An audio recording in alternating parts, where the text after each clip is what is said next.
या ठिकाणी स्वागत करण्यात येते.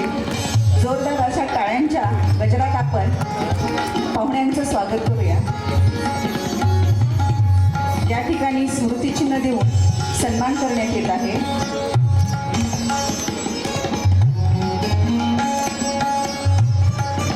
या कार्यक्रमाचे अगदी सुरुवातीपासून ते शेवटपर्यंतचे गेल्या कित्येक वर्षापासूनचे संयोजक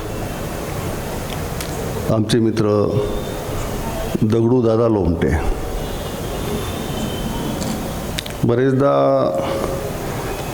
नाव आणि असणं याच्यामध्ये बरेचदा विसंगती असते. म्हणजे दगडूदादा म्हटल्यानंतर हा माणूस अतिशय निर्जीव विचाराचा, कुठलीही फारशी संवेदना नसलेला असं वाटू शकतं. पण ते भेटल्यानंतर लक्षात येतं की हा किती संवेदनशील माणूस आहे. सतत साहित्याचा विचार करतो, समाजाचा विचार करतो, इथल्या कवींचा विचार करतो. आमचे मित्र कमलाकरजी कांबळे, त्यांची आणि माझी भेट 40 वर्षानंतर होते. त्यावेळेसच्या मराठवाडा विद्यापीठामध्ये आम्ही एकत्र राहायचो. आणि तुम्हा कसे सांगू भीम माझा कसा होता, फाटक्या या बंडीचा भीम माझा खिसा होता, हा जो वामनदादांचा संदेश होता, या परिवर्तनवादी चळवळीचा संदेश होता, त्या वातावरणामध्ये आम्ही सगळेजण तिथे काम करायचो. ऋषिकेश कांबळे, कमलाकर कांबळे, इंद्रजित भालेराव, आम्ही सगळेजण. त्यामुळं कमलाकरजींना भेटल्यानंतर त्याही स्मृती माझ्या जाग्या झाल्या. आणि पंचायत अशी होती की वक्त्याचा परिचय जेवढा जास्त लांबत जातो तेवढी वक्त्याची जबाबदारी जास्त वाढत जाते. कारण सर्वसाधारणपणे आलेल्या वक्त्याबद्दल खूप भरभरून बोललं पाहिजेत अशी एक आपली परंपरा आहे. आणि त्यामुळं वक्ता जसा नसेल तोही कसा आहे असं सांगितलं जातं. आणि त्यामुळं वक्त्याची जबाबदारी वाढत जाते. या ठिकाणी आमचे ज्येष्ठ मित्र अमर आहेत, अमर हबीब. म्हणजे ज्या माणसाकडे एक गुंठासुद्धा जमीन नाही तो माणूस शेतकऱ्यांच्या स्वातंत्र्यासाठी झगडतोय, असं उदाहरण महाराष्ट्रामध्ये फार क्वचित पाहायला मिळेल. आपल्याकडली जी स्वातंत्र्याची परंपरा आहे, संघर्षाची परंपरा आहे, ती माझ्या स्वार्थाला, माझ्या हितसंबंधाला जिथे कुठे धक्का लागेल तीच माणसं संघर्षामध्ये उतरतात. अमरकडे शेतीच नाही आहे, पण अमरला मी जे बघतोय आधीपासून शेषराव मोहिते, अमर हबीब, पाशा पटेल, आता पाशा पटेलांचं नंतर धर्मांतर झालं राजकीय, तो भाग सोडून द्या. परंतु ही जी सगळी माणसं ज्या पद्धतीने काम करत होती तो अतिशय रोमहर्षक अशा स्वरूपाचा काळ आहे. आणि मराठवाडा अशा रोमहर्षक कार्यकर्त्यांचा प्रदेश आहे. म्हणून अमरसारखा माणूस ज्यावेळेस समोर असतो बसलेला त्यावेळेस आमची जबाबदारी वाढते. आमचा बालाजी सुतार नावाचा, म्हणजे आंबेजोगाईचा माणूस महाराष्ट्रामध्ये किती लोकप्रिय असतो, महाराष्ट्राचा लाडका असतो, याचं उदाहरण म्हणजे बालाजी सुतार आहे. लाडका कवी, लाडका लेखक. महाराष्ट्रामध्ये लाडक्या बहिणी जास्त आहेत. आणि लाडक्या बहिणीची जी राजकीय परंपरा आहे त्याला छेद देणारा हा आमचा लाडका लेखक, आमचा पी. विठ्ठल. कविता आणि विचार एकत्रित कसे असू शकतात याचं चांगलं उदाहरण मोहिब कादरी.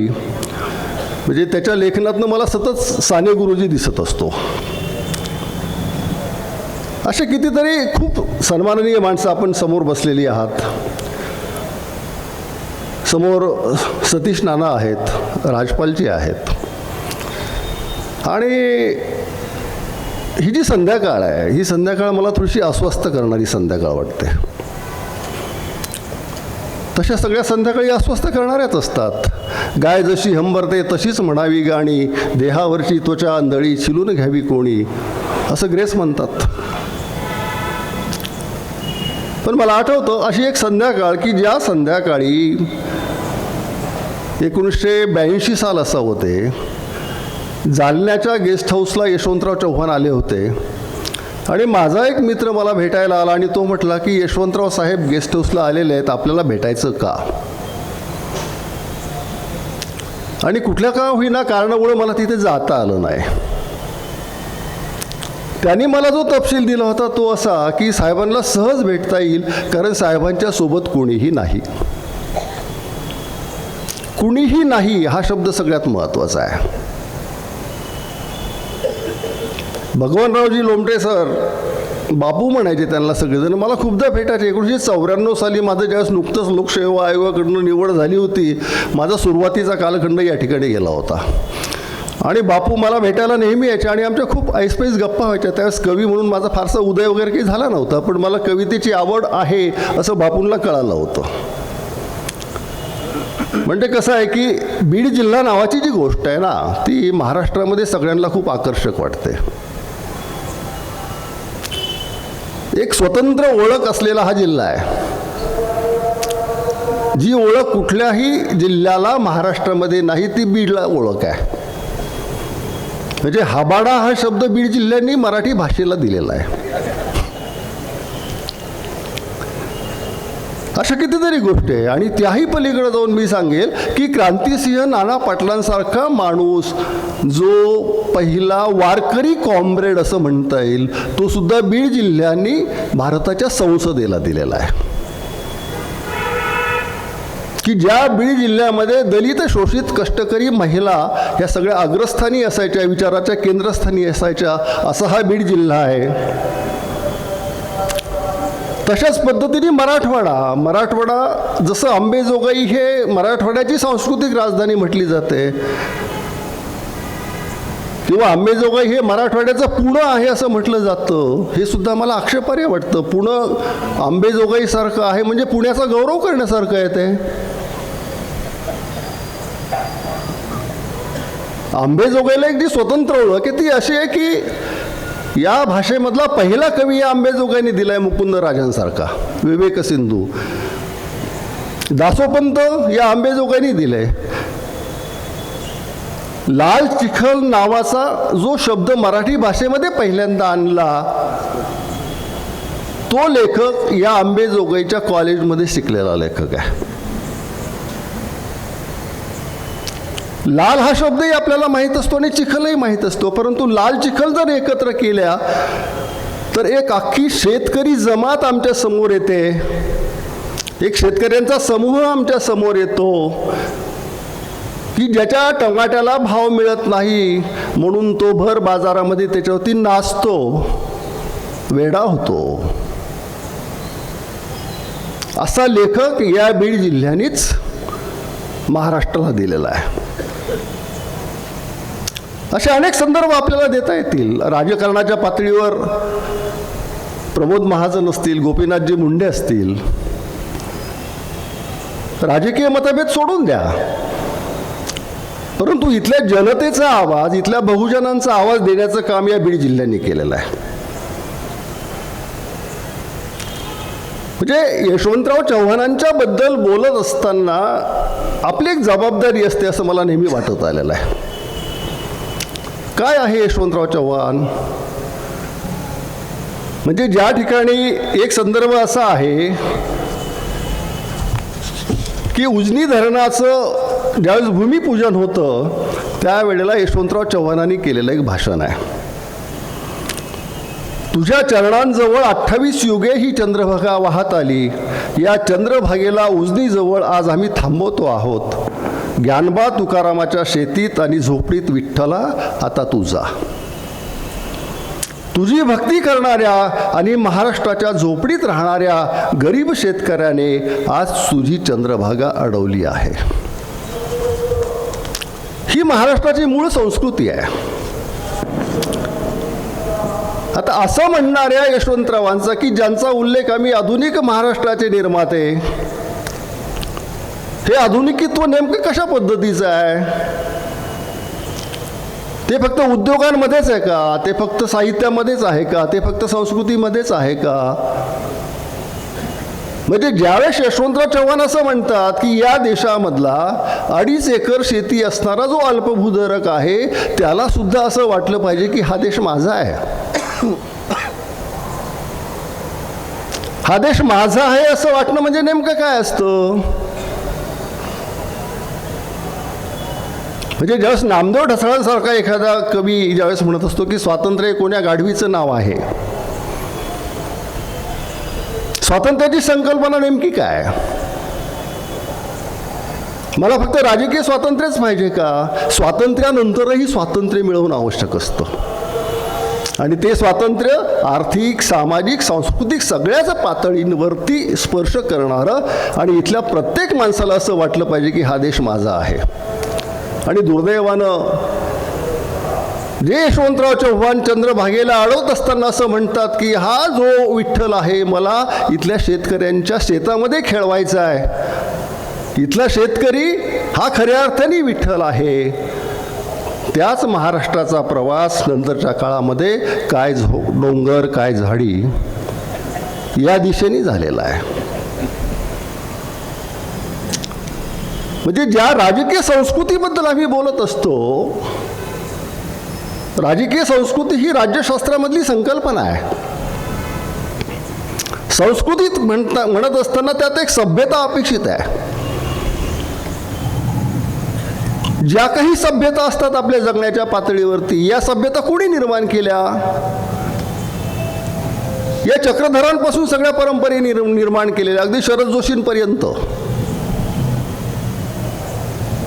ज्या सभ्यतेमध्ये तुम्हाला ज्ञानोबा भेटतील, कर्माचे डोळे ज्ञान ते निर्दोष होवावे हे सांगणारा ज्ञानेश्वर असेल, नाचू कीर्तनाचे रंगी ज्ञानदीप लावू जगी हे सांगणारा नामदेव असेल, उस डोंगा परी रसनो हे डोंगा काय भुललास वरलिया रंगा चोखोबा असेल, कांदा मुळा भाजी अवघी विठाबाई माझी हे सांगणारा सावता माळी असेल, की जो सावता माळी आरणला आलेल्या दिंड्या अडवायचा. पी विठ्ठल आणि आम्ही गेलेलो आहे दिंडीमध्ये, तिथले लोक सांगतात या गोष्टी की ह्या दिंड्या अडवायचा आणि सांगायचं अरे त्या पंढरपूरला कशाला जाता, तुमचा विठ्ठल शेतीमध्ये आहे.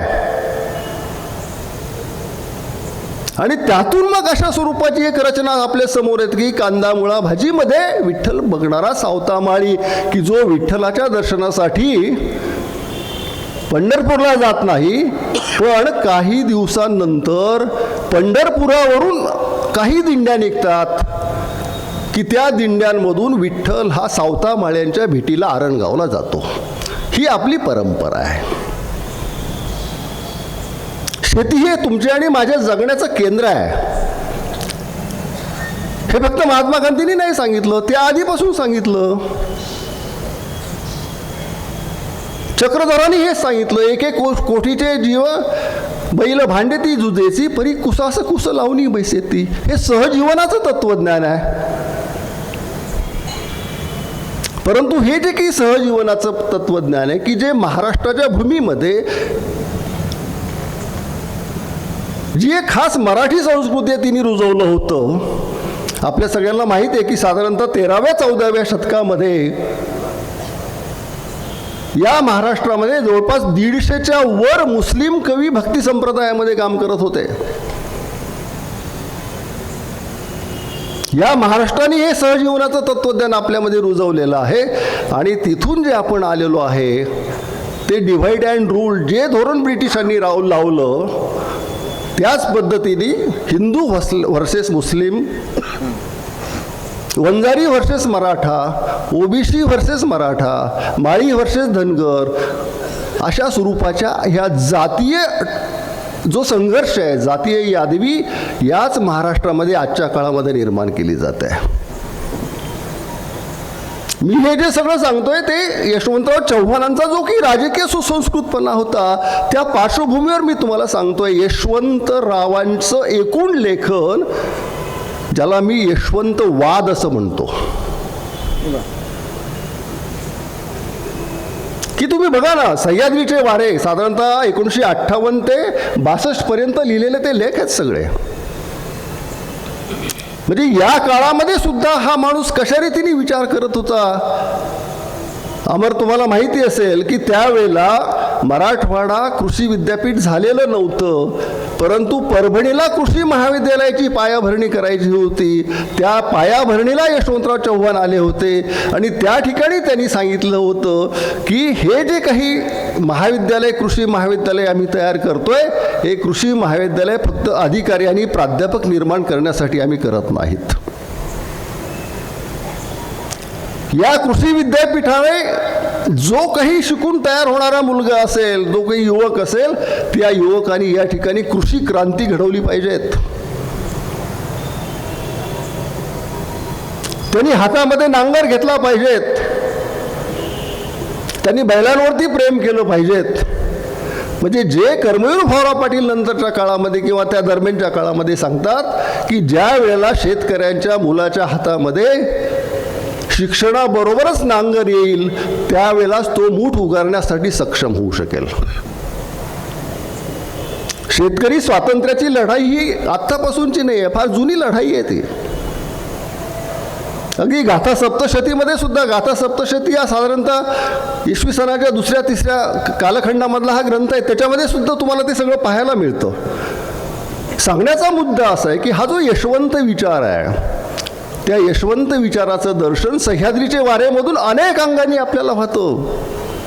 तिथे स्वातंत्र्याबद्दलचा विचार आहे, तिथे शिवाजी महाराजांच्या बद्दलचा विचार आहे, तिथे गांधीजींच्या बद्दलचा विचार आहे.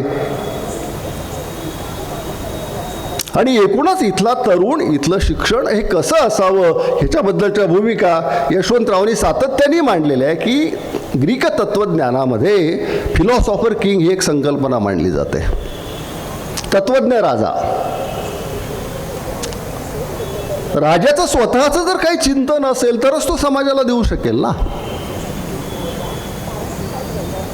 की माझ्यासमोर समाजाची एक अशा स्वरूपाची एक चौकट आहे, अशी एक फ्रेम आहे माझ्यासमोर की माझ्या समाजामध्ये सुख समृद्धी असावी, सगळी माणसं सुखारी नांदावीत, जात धर्म वर्ण संप्रदाय लिंगभेद हे सगळं मध्ये काही येऊ नये. इथल्या शेतकऱ्याला आत्महत्येची गरज पडू नये. की ज्या देशामध्ये आज दर दिवसाला 10 शेतकरी आत्महत्या करतात. कुणाचा देश आहे हा? गांधीजींचा देश. त्याही आधी शिवाजी महाराजांचा देश, महात्मा ज्योतिराव फुल्यांचा देश, बाबासाहेब आंबेडकरांचा देश, ज्या देशामध्ये आज सरासरी दिवसाला 10 शेतकरी आत्महत्या करतात. त्या शिवाजी महाराजांचा देश की ज्या शिवाजी महाराजांनी रयतेच्या भाजीच्या देठासही हात लावू नये अशा स्वरूपाचं काही एक भूमिका आपल्यासमोर मांडली. रयतेवरती बलात्कार सर्वथैव न करावा ही भूमिका शिवाजी महाराजांनी मांडली. इतिहासातली आधुनिक काळातली पहिली कर्जमाफी शिवाजी महाराजांनी दिली. त्याच देशामध्ये आज सरासरी 10 लोक दिवसाला आत्महत्या करतायत. हे प्रमाण दिवसेंदिवस वाढत चाललेलं आहे. आणि आपल्या संवेदना इतक्या बोतट होत चाललेल्या आहेत की या संवेदना किंवा शेतकरी हा माझ्या आस्थेच्या केंद्रस्थानी असला पाहिजे. एखाद्या दलितावरती, आदिवासीवरती अत्याचार होत असतील ते माझ्या केंद्रस्थानी असलं पाहिजे विचाराच्या. त्याच्यासाठी मी रस्त्यावरती उतरलं पाहिजेत. की ज्या माझ्या तुकोबानी वृक्षवली यमा सोयरी वनचरी पक्षीही सुस्वरे आळविती असा अभंग आम्हाला दिला. त्याच महाराष्ट्रामध्ये जर हजारो झाडांची वृक्षतोड कुंभमेळ्याच्या नावाखाली जर होत असेल तर तिथे तुम्ही आडवं पडलं पाहिजेत. निरंजन टकले पडतात ना आडवे. आपण काय करतो? आपण तिथे गेलंच पाहिजे असं नाही. तुमच्यामध्ये स्वतःमध्ये एक झाड रुजलं पाहिजे. ते विचारांचं झाड आहे. आणि जर जे यशवंतराव सांगतात की खरा जो विचाराचा गाभा असतो तो सत्ताधाऱ्यांमध्ये नसतो, सत्तेच्या बाहेर राहून काम करणारी जी माणसं असतात ती खऱ्या अर्थाने सत्ताधारी असतात. सत्तेचा शोध नेमका कुठे घ्यायचा? आणि म्हणून यशवंतरावांना जी महत्वाची वाटायची ती सांस्कृतिक सत्ता, जी सर्वाहारांची सत्ता आहे. जात्यावरती दाणं दळणाऱ्या स्त्रीची ही सत्ता आहे. शेतामध्ये राबणाऱ्या माणसाची सत्ता आहे. जो आदिवासी गिरीकंदरामध्ये राहून या ठिकाणी गाणं गातो त्याची ही सत्ता आहे. अरे माणसा माणसा कधी होशील माणूस, माणुसकीचा ना दाना कानू पडेल कनिस असं सांगणारी ही बहिणाबाई या महाराष्ट्राने दिली. की ज्या बहिणाबाईला लिहिता वाचता येत नव्हतं. अडचण काय झाली, हा जो सगळा अलीकडचा जो राजकीय प्रॉब्लेम, सांस्कृतिक प्रॉब्लेम जो काही निर्माण झालेला आहे तो जास्त शिकलेल्या माणसांमुळे झालेला आहे. तांत्रिकदृष्ट्या जास्त शिकणं, म्हणजे माझ्या मायबापांना नव्हतं कळत काही, फक्त त्यांना एवढं कळत होतं की शेती हा हातनासा धंदा आहे. नेमाडेंनी त्यांच्या हिंदूमध्ये हा संदर्भ दिलेला आहे. शेतीमध्ये राहून फारसं काही साध्य होत नाही, म्हणून माझ्या मायबापांना वाटायचं की शेतीच्या बाहेर पड. आम्ही सगळेच जे शेतकरी इथं, इथे बरेचसे कवी मित्र असतील आमचे, आणि जी माणसं शेतीच्या बाहेर पडत नाही त्यांचा कधी विकास होत नाही. हे जे जगण्याचं सूत्र आहे, जे विस्थापनाचं एक सूत्र आहे, मायग्रेशनचं जे काही सूत्र आहे, जी माणसं शेतीच्या बाहेर पडली, परंतु जी डॉक्टर्स आहेत, इंजिनियर्स आहेत, अनेक लोक आहेत, म्हणजे बरेच डॉक्टर लोक ज्या वेळेला कुठेतरी पुट्टपूर्तीला जातात, अजून कुठे कुठे जातात, त्यावेळेस नवल वाटतं मला या सगळ्या गोष्टींचं. म्हणजे जी माझी मूळ परंपरा आहे ती आपण विसरत चाललो का, ती सगळी आपण हरवत चाललो का. आणि तुम्हाला हे सांगायला पाहिजे की शेती हा धंदा सेंटर न राहता उद्योग हे त्याचं केंद्र झालं पाहिजे. हे यशवंतरावांनी सुद्धा सह्याद्रीच्या वारेमध्ये सांगितलेलं आहे, ज्याला सहकारी महाराष्ट्र म्हणतो आपण, की हा महाराष्ट्र नेमका कसा असला पाहिजेत. या महाराष्ट्राच्या विचाराची जी परंपरा आहे ती नेमकी कशी असली पाहिजे याचं सुस्पष्ट अशा स्वरूपाचं आकलन ज्या राजकीय नेत्यांना महाराष्ट्रामध्ये होतं, त्या परंपरेतले यशवंतराव होते. त्या परंपरेचं शीर्षस्थानमध्ये यशवंतराव होते. त्यामध्ये वसंतदादा पाटील असतील, यशवंतराव मोहिते असतील, राजाराम बापू पाटील असतील, ही सगळी माणसं त्याच्यामध्ये होती. उद्धवराव पाटील असतील, म्हणजे भाई उद्धवराव पाटलांच्या बद्दल बाबासाहेब आंबेडकरांना सुद्धा प्रचंड आदर होता. आणि बाबासाहेबांच्या बद्दल यशवंतरावांना प्रचंड आदर होता. बाबासाहेब मोठे का होते, जे आमचे वामनदादा कर्डक सांगतात, गाडगे बाबाच्या कीर्तनी बाबासाहेबांनी बसावं, काहीतरी कारण असावं. म्हणजे हे जे सत्य शोधनाची परंपरा आहे, इथं जास्त शिकलेलं कोण आहे आजही म्हणतात ना, बाबासाहेबांसारख्या डिग्र्या घेतल्या. बाबासाहेबांकडे जेवढ्या डिग्र्या आहेत तेवढ्या कुणाकडेच नाही. परंतु बाबासाहेबांच्या डिग्र्यांच्या पलीकडे जाऊन बाबासाहेबांचा मेंदू किती विकसित होता हे बघा ना. आणि म्हणून ज्या माणसाकडे एकही डिग्री नाही, ज्या माणसाच्या सगळ्या कागदपत्रावरती आजही अंगठे दिसतात तुम्हाला, त्या गाडगे बाबाच्या कीर्तनामध्ये बाबासाहेबांना बसावंसं वाटणं ही महाराष्ट्राची परंपरा आहे.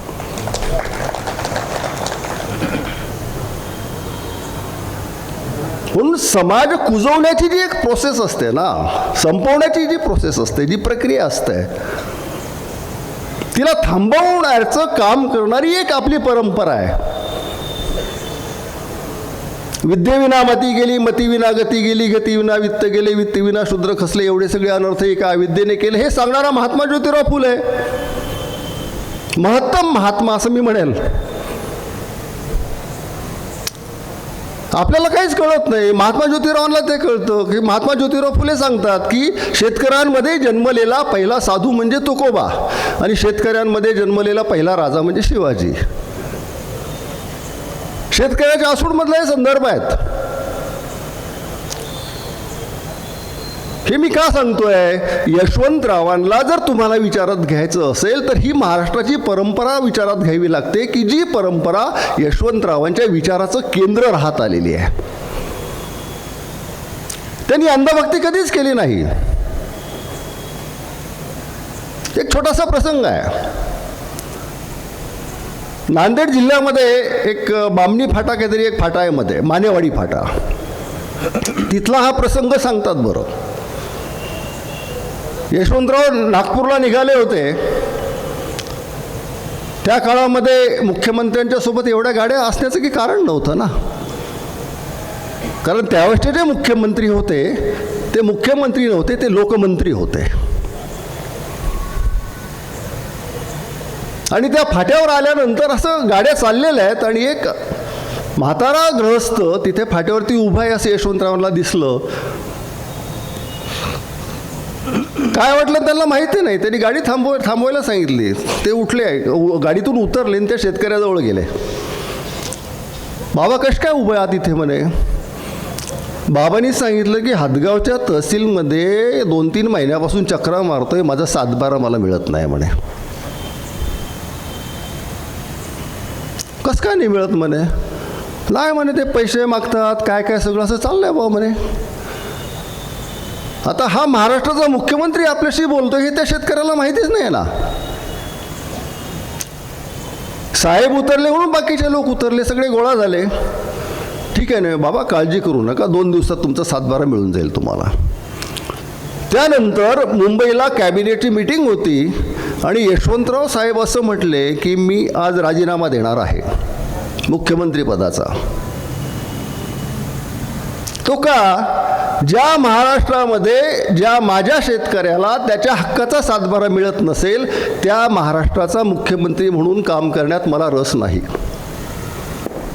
अधिकार नाही माझा तो. संवेदनशीलता किती टोकाची असावी लागते. आणि आता काय घडतं, एखाद्या वेळेला एखाद्या घटनेमध्ये दुर्दैवाने 10,000 जरी लोक मेले तरी या देशाचा या पंतप्रधान किंवा एखाद्या राज्याचा मुख्यमंत्री राजीनामा देणार नाही. रेल्वेचा अपघात झाला म्हणून राजीनामा देणारे लाल बहादूर शास्त्री ही एक प्रवृत्ती होती की जी इथल्या सुसंस्कृत राजकारणाचं प्रतीक होती. म्हणजे नेमकं आपण कुठल्या दिशेने चाललोय आणि त्यासाठी मग हा महोत्सव मला महत्त्वाचा वाटतो की जिथे यशवंत विचार हा केंद्रस्थानी आहे. इथे आम्हाला काहीतरी चांगला विचार रुजवायचा आहे आणि ही सत्य शोधनाची परंपरा आहे. म्हणजे महाराष्ट्राचा एकंदरीत राजकीय विचार जर आपण केला तर यशवंतराव कुठे कुठे महत्त्वाचे वाटतात. राजकीय सत्ता ही शहराकडून खेड्याकडे स्थलांतरित करण्याचं काम हे यशवंतरावांनी केलेलं आहे. की हा जो शेतामध्ये राबणारा माणूस आहे या सगळ्या माणसाला राजकीय सत्तेच्या केंद्रस्थानी आणलं पाहिजेत.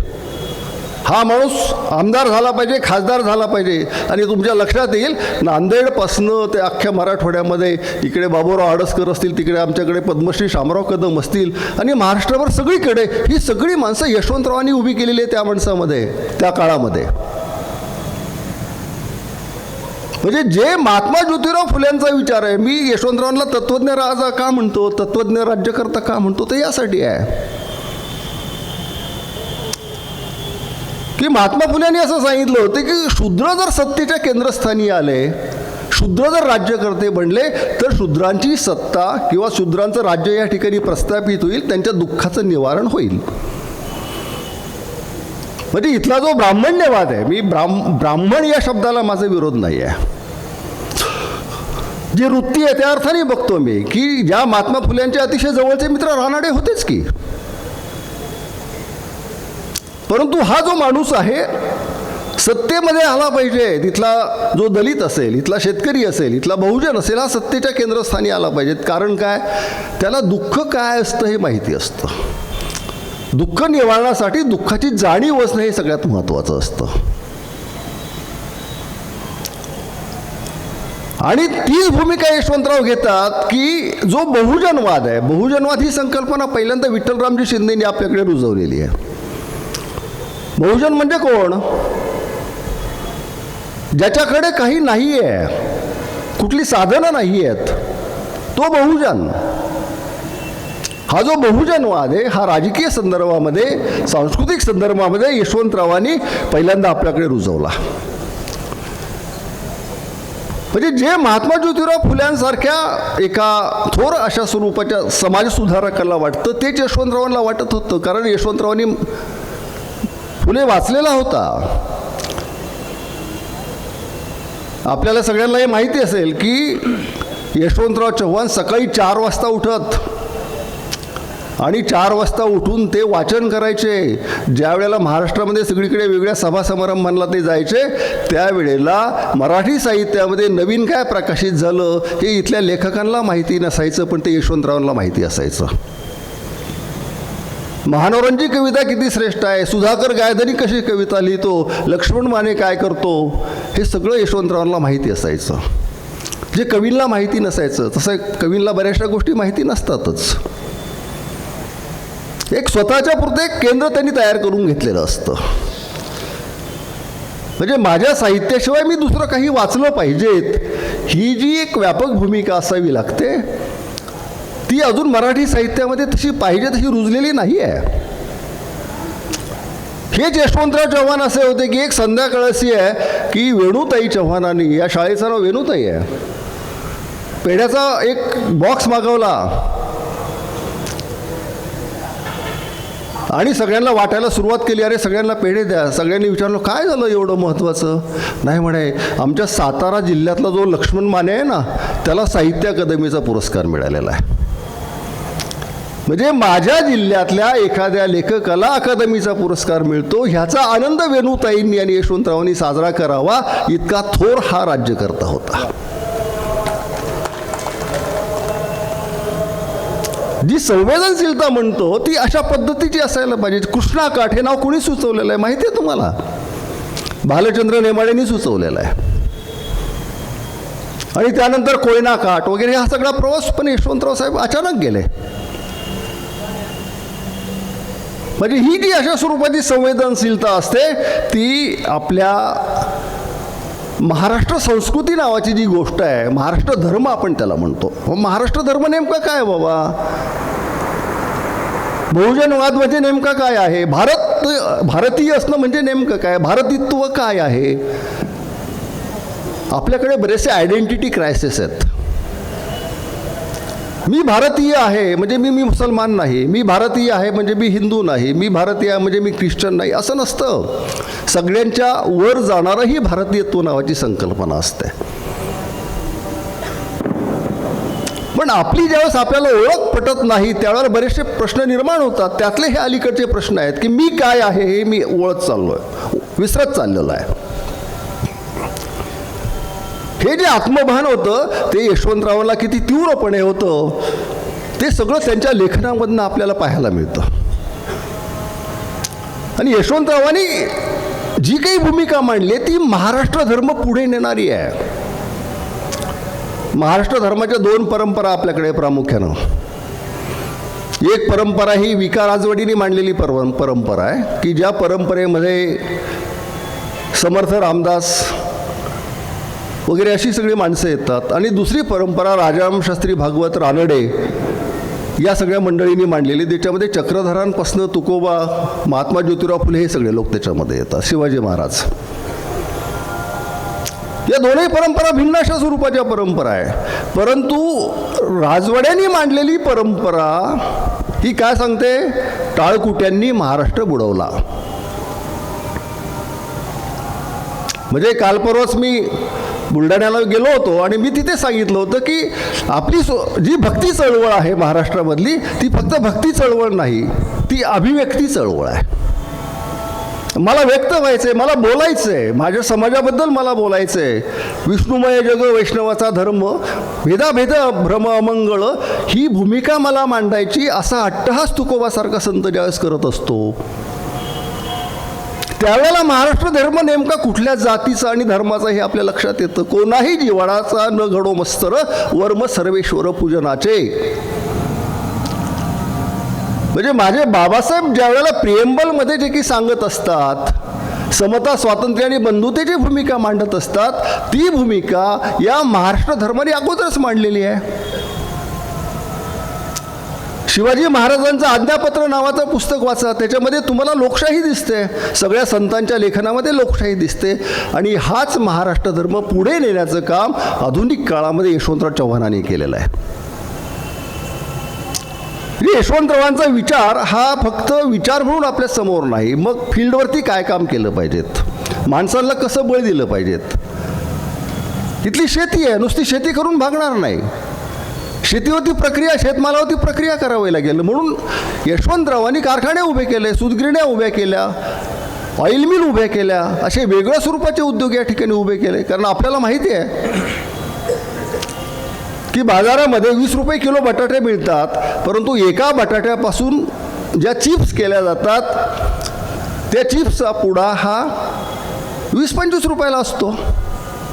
मग एका माझ्या बटाट्याची किंमत 10 रुपये आहे का, हे यशवंतरावांनी ओळखलं होतं.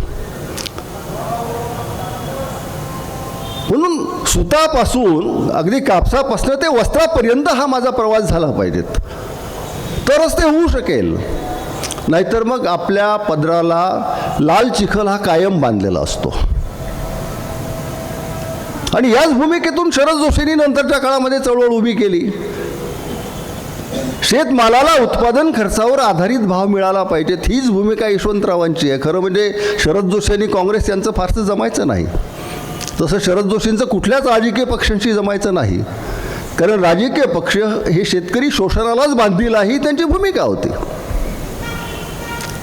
परंतु हा जो प्रागतिक महाराष्ट्र नावाची जी काही गोष्ट आहे, तो विचार आपल्याला या राज्यकर्त्यामध्ये प्रामुख्याने दिसतो, तो यशवंतरावांमध्ये सातत्याने दिसत राहतो.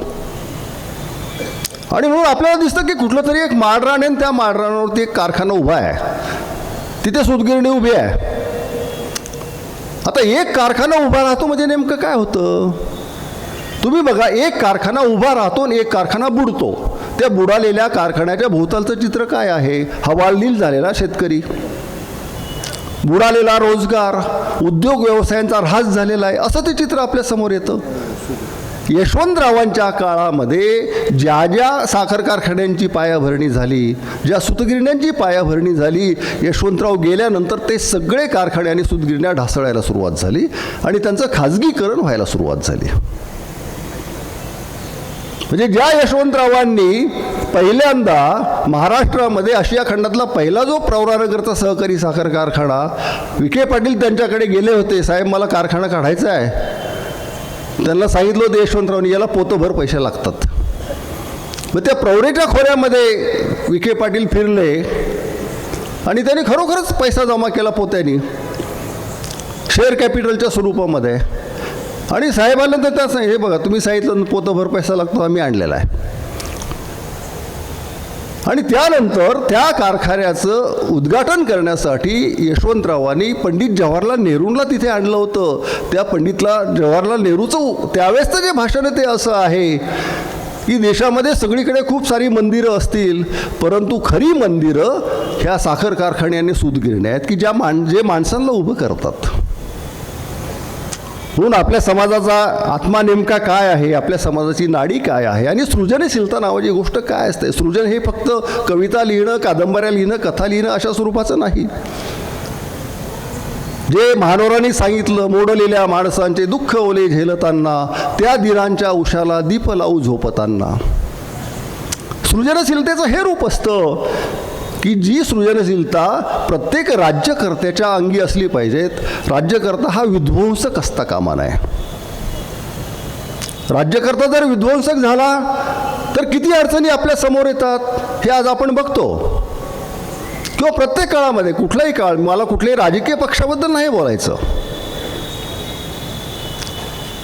परंतु राज्यकर्ता आणि जनता यांचा संबंध कसा असला पाहिजेत याची पायाभरणी या महाराष्ट्रामध्ये यशवंतराव चव्हाणांनी केली होती. आणि ज्या महाराष्ट्र धर्माच्याबद्दल मी बोलत होतो त्याची जाणीवसुद्धा यशवंतराव चव्हाणांना होती. नेमाडे महाराष्ट्र धर्माचा विस्तार करत असताना असं सांगतात की या महाराष्ट्र धर्माच्या निर्मात्यांमध्ये अजून एक नाव आहे महत्त्वाचं, ते कुठलं आहे माहिती आहे का? मलिक अंबर. काय होतं आपल्याकडे? मोहिब कादरी म्हटल्यानंतर मला काय दिसतं? तो मुसलमान आहे. म्हणजे मुसलमान असला म्हणजे तो दहशतवादी असलाच पाहिजेत, तो चांगला विचार करूच शकत नाही. म्हणजे असंच एक कोणीतरी बोलणारे नांदेडला आले होते आणि त्यांनी आपल्या भाषणामध्ये असं एक स्टेटमेंट केलं की दहशतवादी हे हिंदू नसतात. मी त्यांना प्रश्न विचारला होता की देश स्वतंत्र झाल्यानंतर या देशामध्ये जन्मलेला पहिला दहशतवादी हा हिंदू आहे, नथुराम गोडसे. दहशतवादाचा आणि धर्माचा काय संबंध आहे? जो विकृत आहे तो दहशतवादी आहे, तो हिंदू असेल, मुसलमान असेल, असं कुणी असेल. ज्या वेळेला शिवाजी महाराजांच्या बद्दल आपण बोलतो त्यावेळेला मलिक अंबरचं नाव कशासाठी घ्यायचं? परंतु आपण हे विसरतो की अफजल खानाचा कोथळा बाहेर काढल्यानंतर, त्याचा वध केल्यानंतर त्याच अफजल खानाची कबर तिथे प्रतापगडावरती असली पाहिजे ही भूमिका घेणारे शिवाजी महाराज हे आम्ही विसरून जातो. या मलिक अंबरनी या ठिकाणी म्हणजे अजूनही जा ना तुम्ही संभाजीनगरला. औरंगजेब आम्हाला प्रिय नाही आहे, लक्षात घ्या. संभाजी राजेच आम्हाला प्रिय आहेत, परंतु आपल्याकडे फक्त जनतेच्या डोळ्यामध्ये धूळ फेकण्यासाठी आणि राजकारण करण्यासाठी नामांतराची आपल्याला चळवळ राबवायची असते. नामांतर म्हटल्यानंतर ते विद्यापीठाच्या नामांतराशी कृपा करून जोडू नका. म्हणजे या देशामधल्या शहरांची नावं बदलली म्हणजे इतिहास बदलणार आहे का? अरे वर्तमान घडवा ना. म्हणजे एका बाजूनी वर्तमान बिघडून टाकायचा आणि फक्त शहरांची नावं बदलत चालायची. इस्लामपूरचं नाव ईश्वरपूर. हा जो मलिक अंबर आहे, हा मलिक अंबर 1627 साली गेलेला आहे आणि हा मलिक अंबर शहाजी राजांच्या सोबत काम करायचा, जे निजामशाहीमध्ये. याच मलिक अंबरनी आपल्या सगळ्यांना माहिती असलं पाहिजे हे की या मलिक अंबरनी शेतकऱ्यांना सवलती देण्याची पद्धत सुरू केली होती. शेतजमिनी मोजण्याची पद्धत त्यांनी सुरू केली होती. शेतीला पाणी पुरवठा केला पाहिजे ही पद्धत त्यांनी सुरू केली होती. गनिमी कावासुद्धा मलिक अंबरनी सुरू केलेला आहे. ही जी नहरे अंबरी आहे ना संभाजीनगरची, कुणी बांधलेली आहे? मलिक अंबरनी, जो 1627 साली मेलेला आहे. ती नहरे अंबरी अजून चालू आहे, पानचक्की अजून चालू आहे. काळ बघा किती बदललेला आहे तरीसुद्धा. आणि आज आपल्याकडले जे कोणी थोर नगरसेवक, आता सध्या इलेक्शनचं वातावरण आहे, माणसं फार मोठ्या कामामध्ये तिकडे गुंतलेली आहेत, त्यामुळे इथे संख्या कमी आहे. मुद्दा असा असतो की या सगळ्या ज्या गोष्टी आहेत इतिहासामधलं काय आपण समजून घेतलं पाहिजे. म्हणजे बाबासाहेबांनी किंवा यशवंतरावांनी जे सांगितलेलं की जी माणसं इतिहास विसरतात ती माणसं वर्तमान नाहीत घडू शकत.